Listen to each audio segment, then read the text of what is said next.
کابل اور سمرقند کہتے ہیں، پار کرتا ہوا وہ دریائے سندھ کے شمالی کنارے تک پہنچ گیا۔ وہیں پر اس نے سب سے پہلے ہندوستانی راجہ سے لڑائی کی۔ یونانی مورخ اس کا نام اپنی زبان میں پورس بتاتے ہیں۔ اس کا اصلی نام بھی کچھ اس طرح کا رہا ہوگا، لیکن ہم نہیں جانتے کہ وہ کیا تھا۔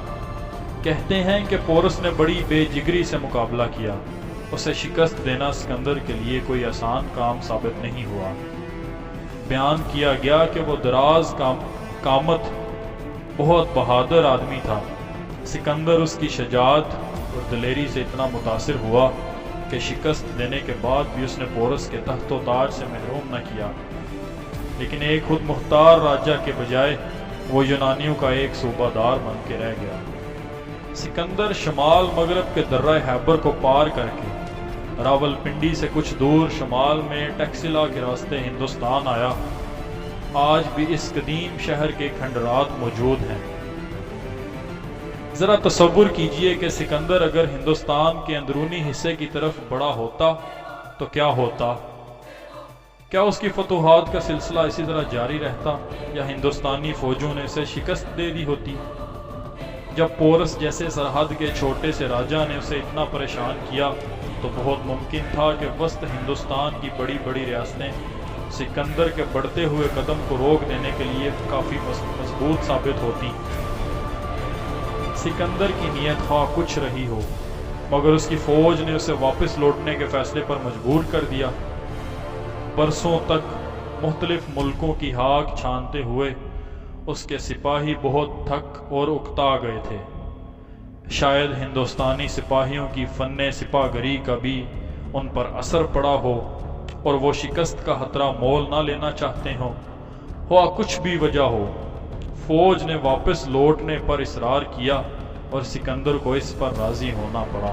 لیکن واپسی کا یہ سفر بہت تکلیف دہ ثابت ہوا۔ رسد اور پانی کی کمی کی وجہ سے فوج کو بہت نقصان پہنچا۔ راستے میں ہی سکندر بابل پہنچ کر مر گیا۔ یہ واقعہ 323 قبل مسیح کا ہے۔ گویا ایرانی مہم پر روانہ ہونے کے بعد سکندر کو پھر اپنے وطن کا منہ دیکھنا نصیب نہ ہوا۔ سکندر 33 سال کی عمر میں مر گیا۔ اس عظیم شخصیت نے اپنی چھوٹی سی زندگی میں کیا کیا۔ اس نے کچھ شاندار لڑائیاں جیت لیں۔ اس میں شک نہیں کہ وہ بہت بڑا سپہ سالار تھا، مگر اس کے ساتھ وہ بہت مغرور اور بد دماغ انسان بھی تھا، اور اکثر وہ بہت غضبناک اور بے رحم ہو جاتا۔ خود کو وہ کسی دیوتا سے کم نہیں سمجھتا تھا۔ غصہ اور اشتعال میں آ کر یا کسی وقتی جوش میں آ کر اس نے اپنے کئی مخلص دوستوں کو قتل کر دیا اور بڑے بڑے شہروں کو ان کے باشندوں سمیت ہاک میں ملا دیا۔ اپنے ہاتھوں قائم کیے ہوئے اس عظیم الشان سامراج میں وہ اپنے پیچھے اپنے یادگار کے طور پر کوئی بھی پائیدار چیز، یہاں تک کہ اچھی سڑک بھی نہیں چھوڑ کر گیا۔ آکاش سے ٹوٹے تارے کی طرح وہ یکا یک چمک کر گم ہو گیا اور اپنے بعد سوائے اپنے نام کے اور کوئی یادگار نہیں چھوڑ کر گیا۔ اس کی موت کے بعد خاندان کے لوگوں نے ایک دوسرے کو قتل کر ڈالا اور اس کی یہ عظیم الشان سلطنت ٹکڑے ٹکڑے ہو گئی۔ سکندر کو فاتح عالم کہا جاتا ہے، اور کہتے ہیں کہ ایک بار بیٹھا بیٹھا وہ محض اس لیے رو اٹھا کہ اس کے پاس فتح کرنے کے لیے دنیا میں کچھ باقی نہیں بچا تھا۔ لیکن سچ تو یہ ہے کہ شمال مغرب کے ایک چھوٹے سے علاقے کے علاوہ ابھی سارا ہندوستان فتح کرنے کو پڑا تھا۔ چین اس وقت بھی ایک بڑا ملک تھا اور سکندر اس کے قریب بھی نہیں پہنچ پایا تھا۔ اس کی موت کے بعد اس کے سپہ سالاروں نے اس کی سلطنت کو آپس میں بانٹ لیا۔ بیشتر بطلیموس کے حصے میں آیا۔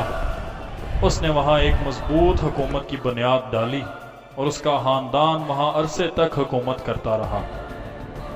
اس کی حکومت میں مصر، جس کی راجدھانی سکندریہ تھی، بہت مضبوط ریاست بن گئی۔ سکندریہ بہت بڑا شہر تھا جو علم و دانش اور فلسفے کے لیے اس وقت ساری دنیا میں مشہور ہو گیا تھا۔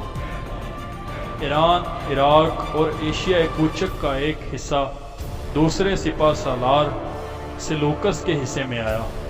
ہندوستان کا شمال مغربی حصہ جسے سکندر نے فتح کیا یہ بھی اسی کو ملا، لیکن وہ ہندوستان کے علاقے میں اپنا اقتدار قائم نہ رکھ سکا اور سکندر کی موت کے بعد یونانی فوج یہاں سے بھگا دی گئی۔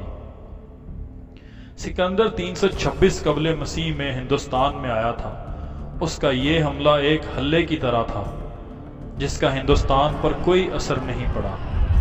کچھ لوگوں کا خیال ہے کہ اس حلے نے ہندوستانیوں اور یونانیوں میں ربط ضبط پیدا کرنے میں مدد دی، لیکن سچ تو یہ ہے کہ سکندر سے پہلے بھی مشرق اور مغرب کے ملکوں میں آمد و رفت کا سلسلہ جاری تھا اور ہندوستان کے تعلقات ایران اور یونان سے برابر تھے۔ سکندر کے آنے سے یہ تعلقات کچھ اور بڑے ضرور ہوں گے اور ہندوستانی اور یونانی دونوں تہذیبوں میں کچھ زیادہ میل جول پیدا ہوا ہوگا۔ انڈیا لفظ یونانی انڈوس سے بنا ہے اور انڈوس کا محض انڈس یعنی سندھ ندی ہے۔